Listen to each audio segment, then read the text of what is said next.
Ruin My Childhood. Thank you for listening to Ruin My Childhood, the podcast where we decide if some things are better left in the past. I'm Kat. I'm Mike. And Michael. What are we going to be talking about today?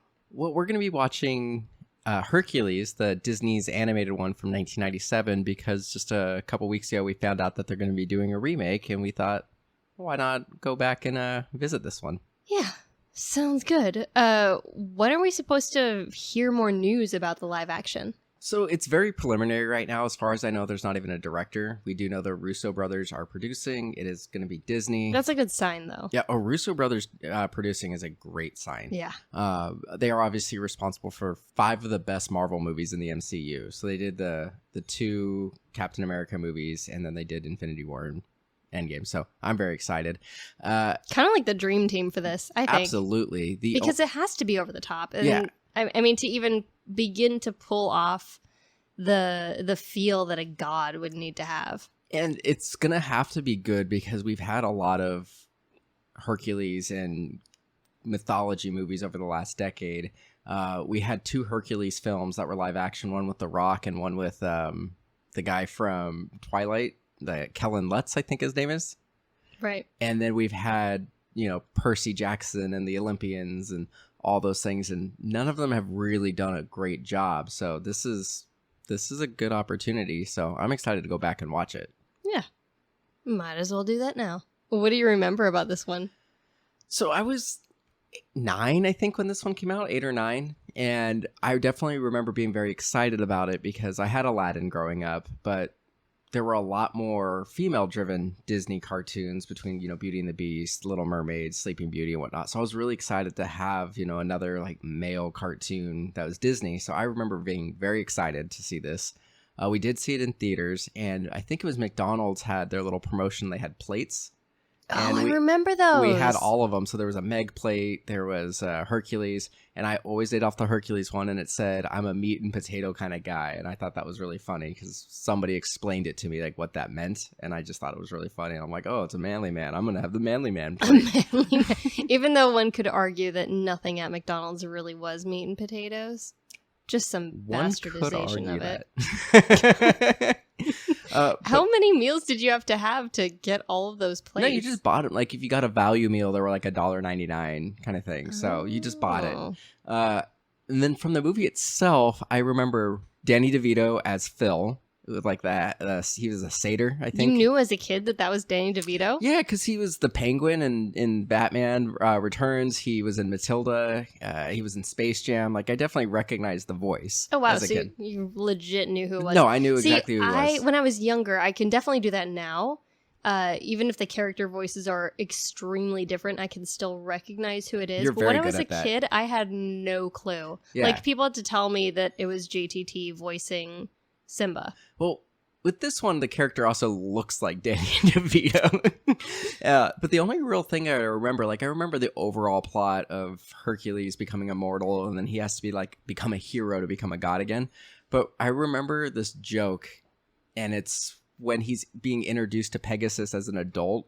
Zeus says something along the lines of, "This is Pegasus. He's the most amazing steed you'll ever have. He's got the body of a horse and the brain of a bird." And then it goes, "Tweet, tweet, parrot." And I just remember that for some reason. Of all things. Yeah, I just remember that stupid joke. The only thing that I really remember clearly from this is one of the sequences with the singers. The muses? I guess. That is literally the only thing I remember. Oh, I remember the main song. I think the ads were really heavy on the muses. Oh, yeah, for They sure. must have been. Because I think I remember it more from the ads. Because I think I only saw this once. Oh, really? I mean, I own this. We had it on VHS. I watched it a bunch as a kid.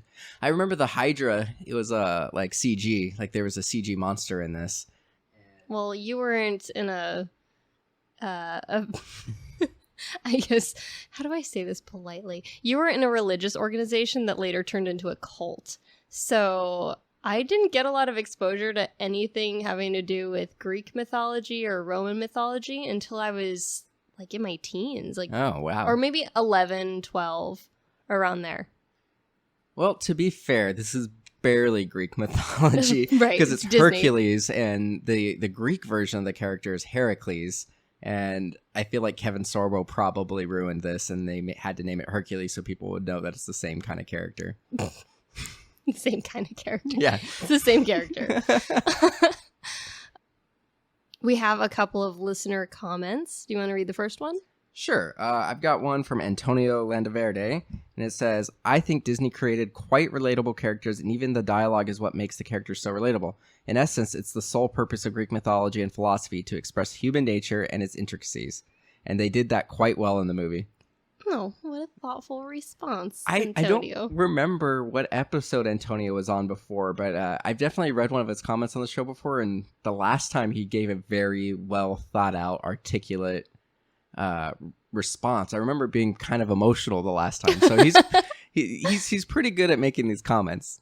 Alex Crocker said, the Muses are the absolute best. Meg is one of my favorite female Disney characters. She is sassy and so capable of taking care of herself. And then we've got Julie Mendez said, the songs in it are really catchy. I forget how much I enjoy the Muses. Okay. So maybe this is worth watching just for the Muses. Yeah. Maybe I that's think why the that was music my is only good. takeaway. Like, I remember the main song that Hercules sings as he's like growing up is I can go the distance. I'll be there. Like, I don't really remember it, but I can hear it in my head. If I can be strong. I think I heard that on the radio a couple of times. Yeah, Michael Bolton, I think, did the radio version. There we go. Disney had a habit of just getting these old dudes on board, probably to rope in the grandparents. Yep. All right, without further ado, I think we should just go watch this. There's only one name you need to remember. Hercules. What you folks need is a hero. Hercules! Hercules. From the creators of Aladdin and the Little Mermaid. The hero is only as good as his weapon. Get it? Comes Disney's mightiest comedy of all. I've got 24 hours to get rid of this bozo, and you are wearing his merchandise! Hercules. Rated G. Whoa, is my hair out? Striking theaters June 27. We are back. We have watched Hercules. What year did this come out? 97. 97. The 97 animated version. How did this hold up for you in terms of memory? Did you remember things fairly accurately? I did. So I believe at the top of the episode, I mentioned that I only really remembered like a Pegasus joke and the overall plot of the movie. Like he loses his powers, then he has to become a hero to get his powers. So that's the majority of it. But as we were watching it, I started remembering a lot more. So there were like these two little goons of Hades, Pain and Panic. I completely forgot about them. But as we were watching it, I started remembering a lot of their jokes as they were popping up. So this was one of those movies that as I watched it, I became more and more familiar with it and started remembering it. So I actually remembered a lot more of it than I thought I did before going into it.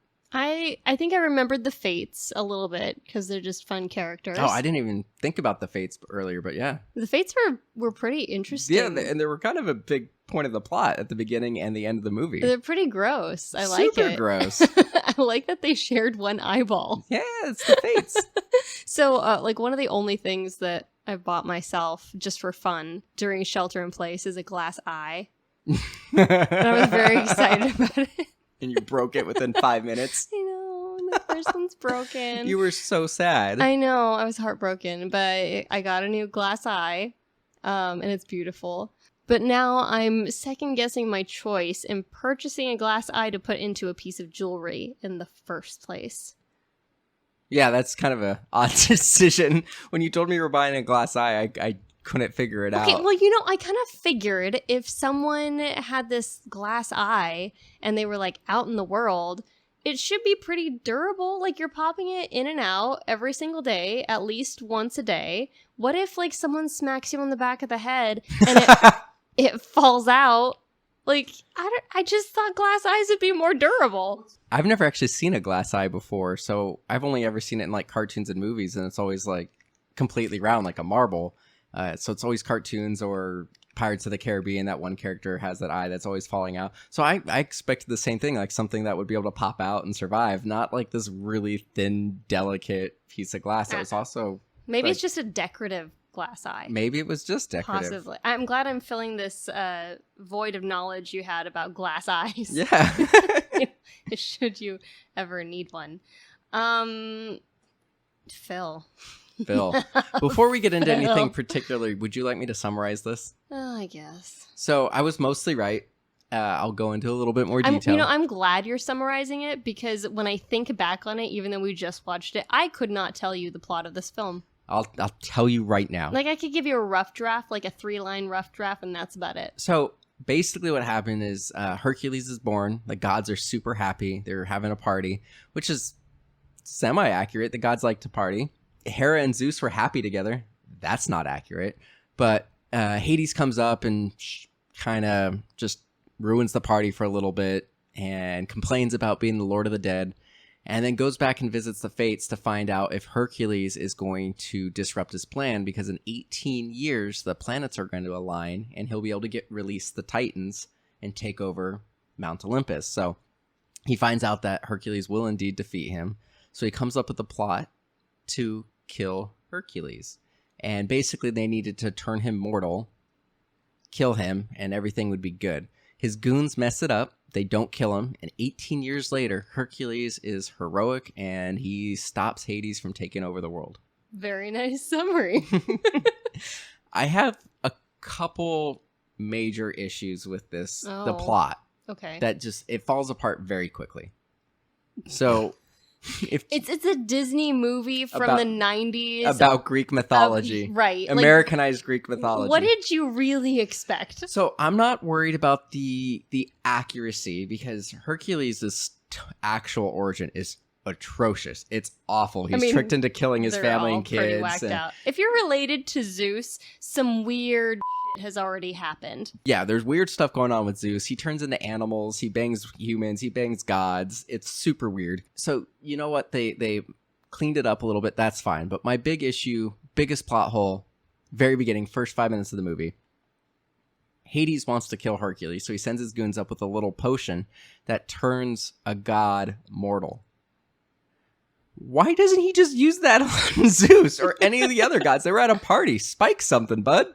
Like, he had just, like, maybe I'll buy that potion's very hard to make. It's hard to come by. But I feel like if you're the Lord of the Underworld and you've been alive for centuries, thousands of years, you can keep building that potion supply up and maybe take out a few gods versus the baby. Secondly, Hades is the Lord of the Underworld. He manages the dead. How does he not... He manages the He dead. manages the dead.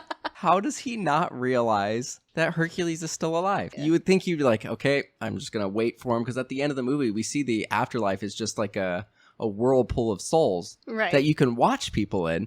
You would think he would just be like, oh, there's that little baby. There's a little dead baby swimming in my whirlpool. God, Mike. No, and later on in the movie, he mentions that, like, when Meg dies, like, oh, here she comes now. Right. But we know he knows when people dies. Right. We know he knows when... We know he knows when people die. With how big of a deal his death is, it's prophesized that he will be the only one who could stop him. It's prophesized? Prophesized. Prophesied. Prophesized. Prophesized. Supersized or prophesized? Exactly. How do you not confirm that? Yeah. Confirm Doesn't your make a lot kill. of Double sense. tap. Oh. But seriously, like, I'd be watching for that dead baby. Yeah. Speaking of babies, baby Pegasus. Baby Pegasus was very cute. Like one of the cutest things How in they animation. snuggle up. It's so cute. I actually really liked how Zeus created it, where, they're at the birth and they're giving out presents to baby Hercules, and Hera goes, what about your gift? And he pulls the clouds, and he has a little thing where he's like, a little bit of cumulus. He just names all the clouds. My brain isn't working. Cumulus. Cumulus. Yeah. And Stratus? he names all of them. A little bit of here, Nimbus? a little bit of this. And then, boom, it's a Pegasus. And they, like, headbutt each other, and then they start, like, cuddling. It was very cute. It's so cute. I'm kind of glad that they didn't delve too deep into Hercules' parentage, which is actually, like, pretty complicated, and I can't actually pronounce the names of the people who raised him. Oh, I can't either. I think one is Amphitryon, and the other one is, like, alchemy or Something like that. I honestly So- have no idea. What's funny is this movie goes out of its way to make the mythology clean for children, but they still have a lot of illusions, like when I almost said pain and pleasure, it's pain and panic.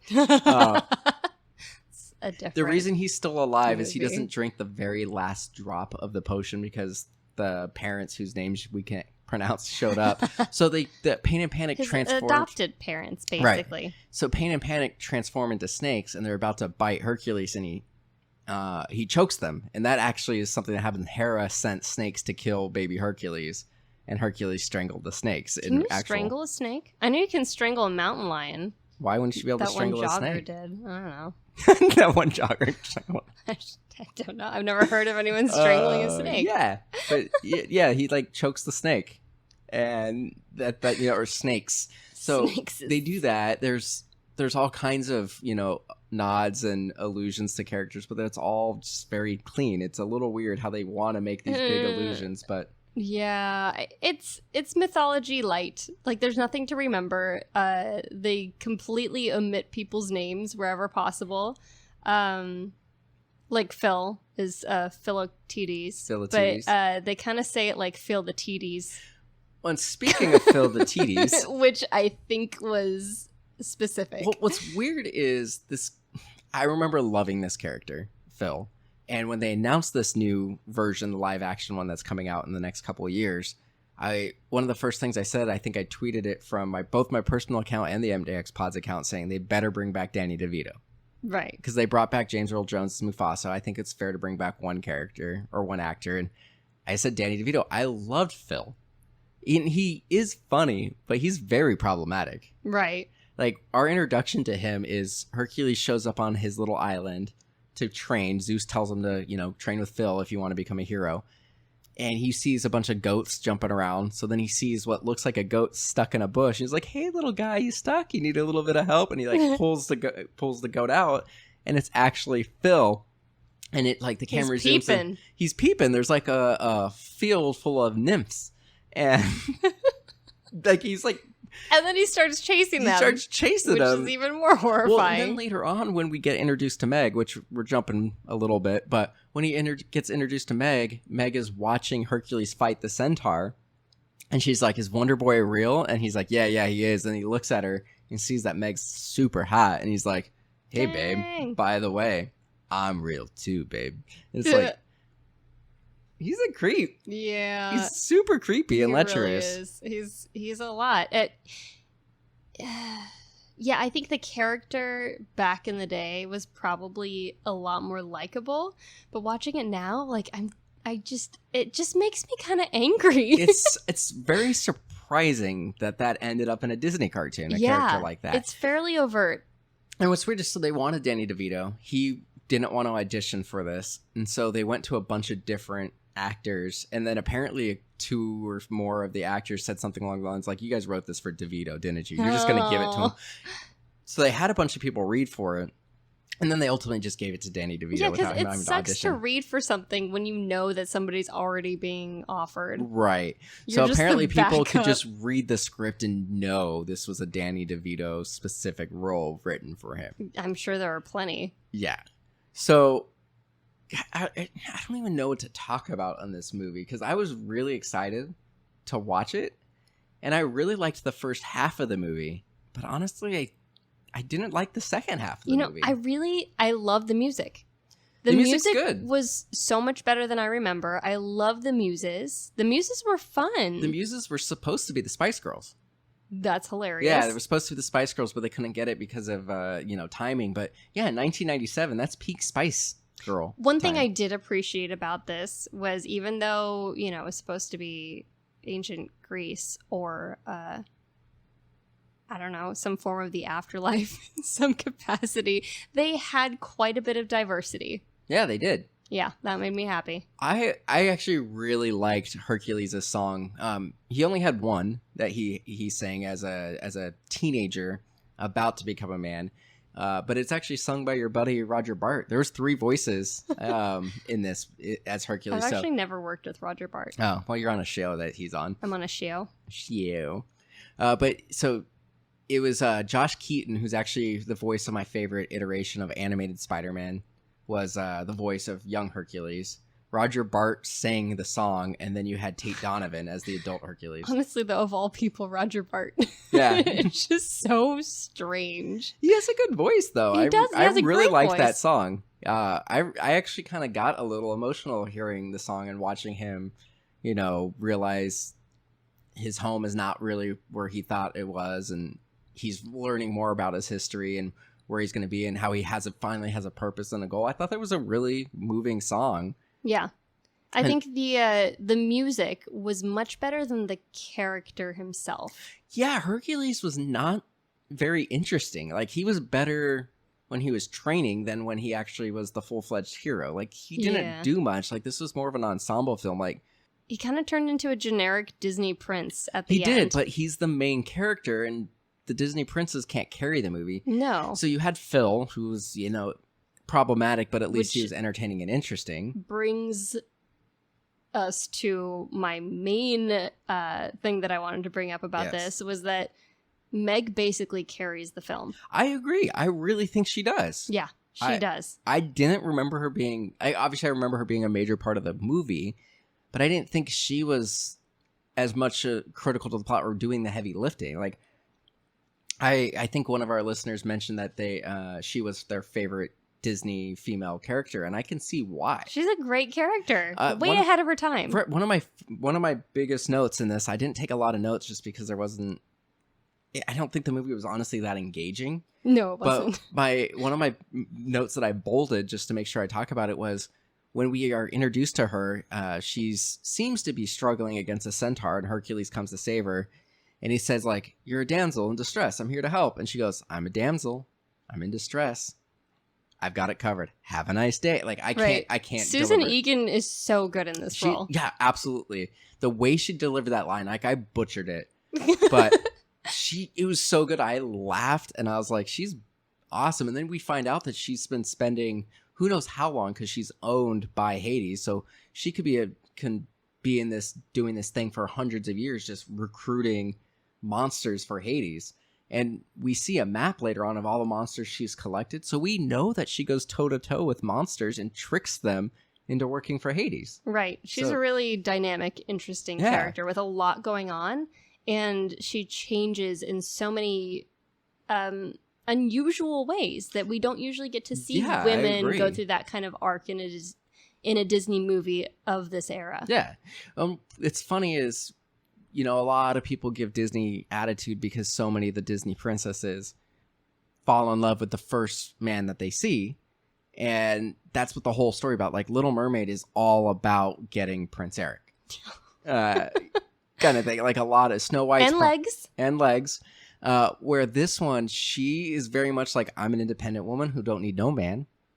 And obviously she softens up and realizes she loves him. But even that song, she was like, I'm not in a position to be in love. I really shouldn't be in love. I can't admit I'm in love. It's only going to cause problems. And then she concedes at the end of the song, like, all right, I'm not going to say I'm in love out loud. And that was a really good song. And that was originally supposed to be more sappy, but the director of the film realized it would be really out of character to have like a really sappy love song.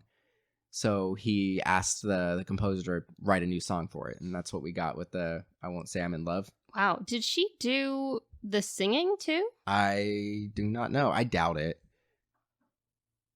Oh no, it was Susan Egan. Wow. So she did the singing voice and the speaking voice. The music was done by Alan Menken, who was the Disney movie composer at that time. Yeah, I think he did Little Mermaid, Beauty and Aladdin. the Beast. Yeah, I absolutely. Did he do Aladdin? I think he did. I know don't know if he I did know for Aladdin. sure he didn't do Lion King, but other than that, I thought he did do.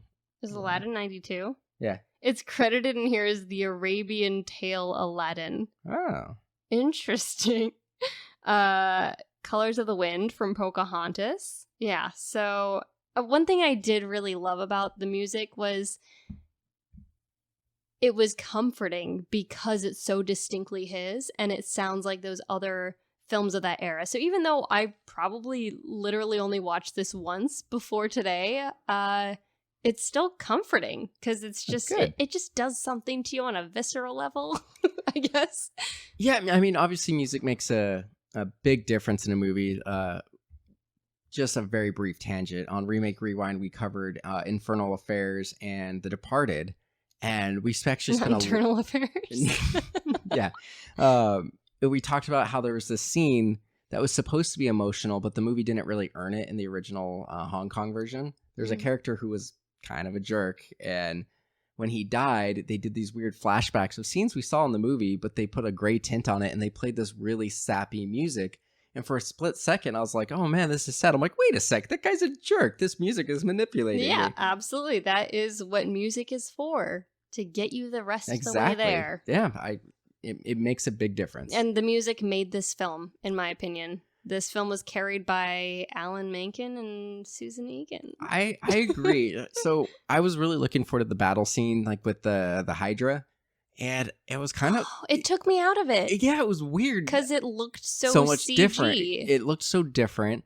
It was weird because this was like... I looked it up. This was like, at the time, the only time they allowed any kind of blood or gore in an animated Disney film. But then 'cause they you see made drip. it look like a computer animation. Yeah, it was super and weird. nothing else in the movie did. Well, then eventually got to the point where you just saw him just swinging a sword over and over again. And then you saw a really...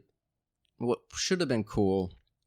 Just a massive nest of heads and necks and everything. But it just kind of took me out of it because it wasn't that interesting. Right. But I could see how in 92, to make 97. it... Was it 97? This is 97. 97. I could see how in 97... Was that computer generated? Yeah, it was CG. Right. So audiences weren't necessarily used to seeing something. But- and it's done pretty seamlessly. It looks stylistically different, which is kind of jarring in a good way. And I they suppose. started doing that with Aladdin and Beauty and the Beast. Like in Beauty and the Beast, the ballroom is CG. And Right. Lion King, the Stampede is CG, and in Aladdin, the lava escape scene is in CG. So they've done this before, but I think this is the first time they've done it with like a creature with a face that you can really see. And maybe Right. that's why it was a little jarring. And the world didn't really change. It was just the it character. was just the Hydra. Yeah. Right. Which, I think back in the day, probably very effective. Today, it's kind of distracting. There's the Hydra. Slice his throat. Yeah, it Grab is. his scrotum. Oh my god. it is. There, the crevasse. Oh my God. Fill it with your mighty dews. Please don't leave that in. I'm gonna. So lame. I just try and protect you from your own sense of humor. I mean, do you have anything else that stood out to you? So the ending is something, even as a child, I didn't like. I liked seeing him pull off Scar. Scar. Like wearing him like a cape. Yeah, because he's got all this like swag from being a hero and a celebrity, and yeah, he pulls up There's- Scar. Here's the thing, though. There are these moments that are really funny because of Danny DeVito's lines, and they're like these throwaway lines. So he's rattling off all these social engagements that Hercules has now that he's a celebrity. Mm-hmm. One of them is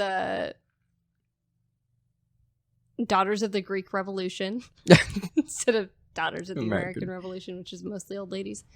Yeah, it's just like random stuff that made me chuckle. So the only other thing I really have is a major gripe, and then something else that's kind of disturbing. You want to hear disturbing first or a gripe? Oh, give me disturbing. So at the end of the movie, we see that Hades is, sent all these monsters after Hercules, and time again, Hercules defeats the monsters. And Did you say time in and time again? no, time and time again, he defeats the monsters, and he just keeps becoming more and more famous. But he's still not quite good enough of a hero to go back up to Olympus. And then Hades basically tells Meg to seduce Hercules, find his weakness, finds out there are no physical weaknesses, and uses her as bait. And they make this deal that Hercules lets Hades go up to Olympus with the Titans. He gives up his powers for 24 hours on the condition that Meg doesn't get hurt. And he's basically letting the world go to hell for this girl, right? So at one point, he defeats this giant Cyclops with no powers.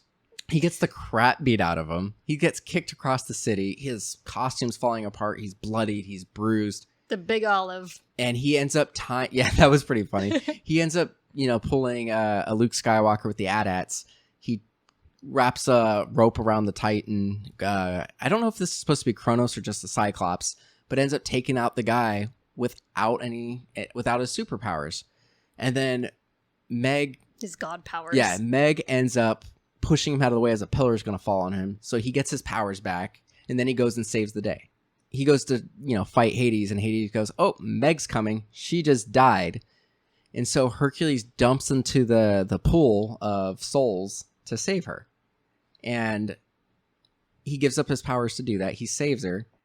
And that is enough to make him a god again. Right. And to me, that doesn't make sense because that wasn't like a selfless deed. He did that because he loved her, where saving the entire city from the Cyclops was more selfless. He did it without powers. That is much more heroic because he could die. Right. This is he was willing to die for the woman he loved versus willing to die for strangers. Well, and also, like, he meets Zeus in the beginning of the movie. Mm-hmm. Zeus is Zeus. Why does he have to do all these things? Can't Zeus just be like, all right, you're in? Well, Rip Torn said that he had to become a hero. I don't know. It's just silly. Yeah. So I get it. Like, he has to have this hero's journey. But how many other movies have had somebody have to do a selfless deed to get powers back or go to heaven? I mean, in the original Little Mermaid, she literally had to be sea foam for like hundreds of years Right. and do good deeds as sea foam. That's tricky. Right? But I mean, like, Constantine, the Keanu Reeves version, he ends up not going to hell because he commits suicide to save the world. And so God lets him go back to being alive versus going to hell or something like that. What was he, the Antichrist? No, you should watch Constantine. It's actually very good. But my point is, I don't think that was the most heroic thing he did in the movie. No. And that shouldn't be the thing that makes him a god again. That actually kind of bothered me. Yeah, I think the more you examine the plot of this, the more you're just going to find holes.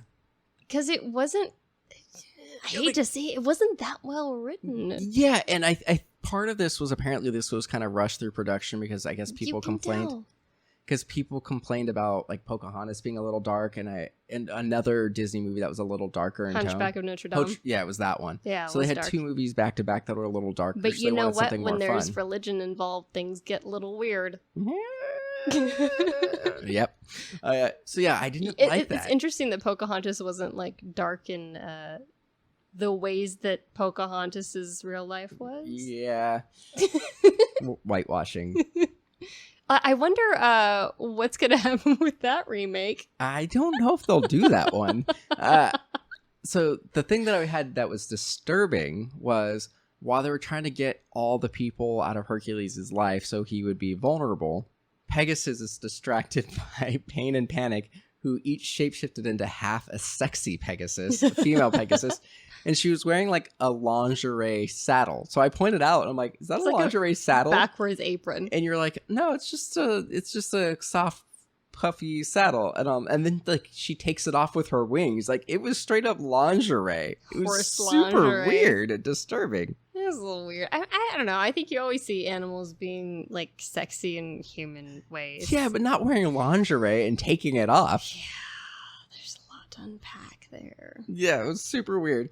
Other than that, Wasn't much substance. no, like No. it was a lot of montage. Yeah, like I don't honestly, if we had kids, I don't know that I would be able to sit down and watch this whole thing because it's really not that engaging. No, like The music is great. yeah, I agree. Meg is phenomenal. The muses are fun, but there's not much going on with the rest of the writing. Right, and what's weird is I would have even liked it if Hercules was still coming into being a hero at the beginning of this, because he struggled through his training. He struggled with that first interaction with the centaur when he meets Meg, but after that, he just knocks everything out of the park. Like Right. he just became too good, and so his character wasn't very interesting because he was perfect. Mm-hmm. And yeah, and then he defeated all the Titans way too easily. Like the entire pantheon of gods could not defeat these 4 titans, and he defeated them all by himself in like 2 minutes. It's ridiculous. So, Yeah. So is this one of our rare finds that ruined your childhood? I think it is. Is that? Oh. Yeah. Yeah, that's like 2 out of the last 3 movies we've covered. We've kind of like, eh. Yeah, it's such a bummer when that happens. Because Yeah. it doesn't happen very often. It doesn't, and we don't pick movies knowing that we're going to like something. Like, we will pick something that's relevant or that we just want to watch, and we hope for the best. But we have generally liked most of the things we've revisited. I'd say 90% of them we've liked. Yeah, And definitely. I'd say less than 5 we've said, ruined our childhood. And this Yeah. is like episode 73 or 74. I'm torn on this one. I can't really say either way because story-wise, plot-wise, writing-wise, yeah, this kind of did ruin my impression of it. I remember it being fun. But music-wise, like, I would listen to the soundtrack. So- It's fun. They're catchy. It's really, really good music. Yeah, so with everything going on, it's really hard just to get yourself psyched up to talk about a movie. Well, and to be objective about anything that's on TV when at the same time it's like our phones are blowing up with people in our lives just wanting to talk about what's going on. We haven't had contact with people in person in a Mhm. very long time. Like, it's loaded. There's a lot going on. And I think it is harder to be upbeat and slightly more objective, but at the same time I kind of like welcome the distraction. We watched this yesterday and just couldn't psych ourselves up to record right away. But over the last 24 hours since we watched the film, I have been singing the music Right. all day. It's catchy. And not like the whole song, it's just like one line over and over again kind of thing. But the music was very catchy. I do have to give you that. The music was good enough to make it worth at least the one watch. I think it's worth watching. I think it's still a movie that's worth owning. It's fun. It's interesting. It's silly. Would I be able to watch it on the level that most people's kids want to watch movies repetitively? Probably not. It's funny. I probably would not own this one. Like, no, luckily we have Disney Plus. We didn't have to pay anything for rental or Also, anything on wouldn't this. want my kid kind of mimicking Phil. Yeah, exactly. And it's like we own a lot of the Disney movies. Yeah. Most of the major ones from the Renaissance we have on Blu-ray. Like, probably way more than most people would think you should own if you don't have kids. Oh yeah, we have a lot of movies. So 'Cause we still buy the big ones. yeah, that we come out. do. And this is not one that I would go back and watch, like purchase. Like, I don't feel like I need to have this in the collection. I'm totally fine with it. Just if I want to watch it, it's on Disney Plus. What I mean by owning it is I wouldn't toss it out. Like, some things we Got it. revisit and they are so problematic and racist that you're just like, yeah, let's just never watch that Got again. it. No, I agree with you. If we had it on Blu-ray or DVD already, I wouldn't get rid of it. But yeah, I'm not gonna watch this again. So it ruined your childhood. Yeah, I didn't really enjoy it all that much. I And was on my phone. I'm just into the music. Yeah. All right, so what are we covering next time? So we missed Renaissance Fair. This is Hoping we don't miss Northern Renaissance Fair either. This time of year, Katrina would be working Renaissance Fair every Oh, weekend. it would have been done. It would have just ended, but yeah. So she does this every year, and we kind of missed it. And we were flipping through stuff on Netflix, and we saw. We didn't miss it. It got canceled because of the pandemic. Well, no, I meant you missed it emotionally. Oh God, so heavily. Yeah. So heavily. But you don't really want to do Ren Fair with like actual plague. Exactly. So Katrina missed the experience this year because it was canceled, and we were flipping through Netflix or whatever, and we saw A Knight's Tale, and we're like, let's watch that. So we're gonna do A Knight's Tale. A Knight's Tale. You all remember those cups from that fencing scene? Everyone remembers that. All right. Where can our listeners find you on the internet? Oh, Lord, I don't know if they want to subject themselves to that right now, but I'm all over the internet at Katrinaosity or Katrina Sherwood. You know, depends on which version of me you think you can handle. And you can follow MDX Pods on Twitter, Instagram, Facebook, all at MDX Pods. You can check us out on YouTube, Spotify, Apple Podcasts, wherever you get your podcasts. We're everywhere now. Thanks for listening. We're everywhere. That's it.